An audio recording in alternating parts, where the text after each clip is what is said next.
Do you believe that good and evil exist?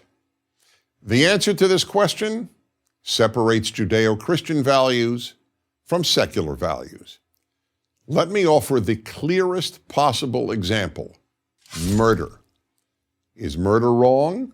What I mean when I say murder is wrong is probably very different from what you mean when you say that murder is wrong. What you seem to mean is that murder defies some cosmic moral standard. I don't believe in any such standard. I do believe that murder is wrong, but when I say that I believe something to be wrong, I'm not talking about some abstract cosmic standard or divine dictate. Nor am I simply describing how I feel about that thing. I'm not expressing an opinion. Rather, I'm declaring an intention. If I say action X is wrong, I am declaring what my behavioral reaction to action X will be. Specifically, I am saying that I will act to obstruct or at least to undermine attempts to commit action X. Since I intend to undermine and/or obstruct attempts to commit murder whenever I have the opportunity to do so, I express that intention by saying that murder is wrong. Is it evil? Nearly everyone would answer yes, but now I will pose a much harder question. How do you know? I'm sure you think murder is wrong, but how do you know? I've acted to obstruct unwarranted violence in the past, and I intend to if I have the opportunity to in the future, so I think it's a pretty reasonable inference. If I asked you how you know that the Earth is round, you would show me photographs from outer space or offer me measurable data. But what photographs could you show? What measurements could you provide that prove that murder or rape or theft is wrong? The fact is, you can't. Bullshit. Since the statement murder is wrong is a declaration that I act to obstruct attempts to commit murder, and since those actions are empirically demonstrable, the truth of my assertion that murder is wrong is empirically demonstrable. There are scientific facts, but without God, there are no moral facts. But since asserting that murder is wrong is a description of my behavior, and my behavior is empirically demonstrable, the truth of my assertion that murder is wrong is empirically demonstrable. In a secular world, there can only be opinions about morality.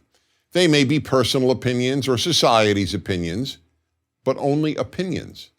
But if what I mean when I say that murder is wrong is that I behave a certain way, that is not a matter of opinion. Either I really behave that way or I don't.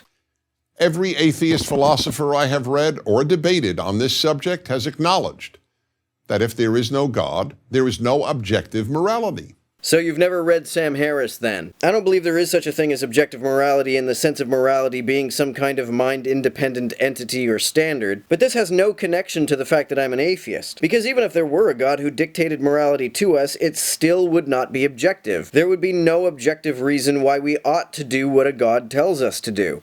Judeo-Christian values are predicated on the existence of a God of morality. In other words, only if there is a God who says murder is wrong, is murder wrong? Why is a God's declaration that murder is wrong any more objective than my own declaration that murder is wrong? Maybe you think that a God's moral dictates are objective because his punishments would not be culturally contingent or contingent upon the opinions of individuals. Other than that, God's opinions. That would not make them objective. What is the objective reason I ought to try to avoid punishment? Otherwise, all morality is opinion.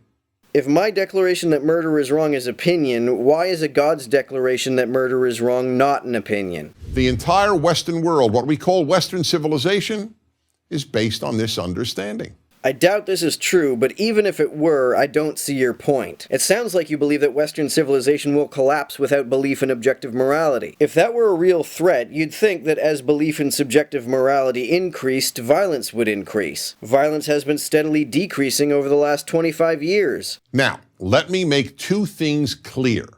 First, this doesn't mean that if you don't believe in God, you can't be a good person.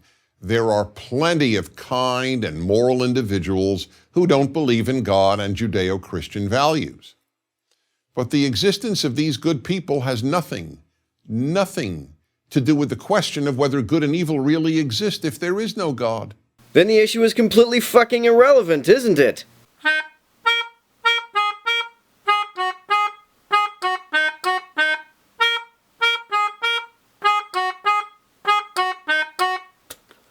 I also have a Patreon if you're into that kind of thing.